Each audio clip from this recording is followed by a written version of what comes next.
సాధారణంగా నిఘా సంస్థలకు కొన్ని డెకాయ్ వ్యవస్థలు ఉంటాయి. ఫర్ ఎగ్జాంపుల్ ఇప్పుడు మనకి ప్రపంచంలో ఉగ్రవాద వ్యవహారాల గురించి తెలియాలనుకోండి, తాలిబాన్లను అడిగితే చెప్తారు ఏ తీవ్రవాది ఎక్కడ ఉంటాడు అంటే వాళ్ళని తీవ్రవాది అనకూడదు. సో మా దేశంలో ఎట్లాంటి తప్పుడు పని చేశాడే ఆడు ఎక్కడ ఉంటాడు అంటే వాళ్ళు అడ్రస్లు ఇస్తారు, వాళ్ళు సో వాళ్ళని మనతో స్నేహంగా ఉంటాయి. ఇప్పుడు ఒక దొంగ గురించి తెలియాలంటే ఇంకో దొంగని అడగాలి, స్మగ్లర్ గురించి తెలియాలంటే ఇంకో స్మగ్లర్, ఓ తీవ్రవాదిని గురించి తెలియాలంటే ఇంకో తీవ్రవాదిని అడగాలి.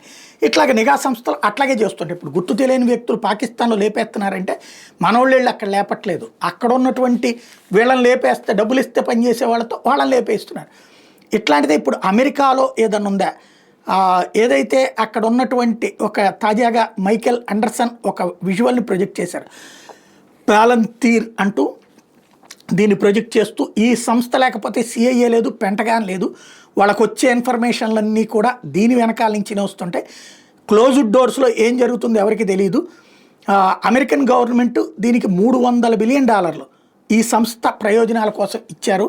అంటే ఏం జరుగుతోంది అంటూ నిలదీయడం అన్నది కీ పాయింట్ అయింది.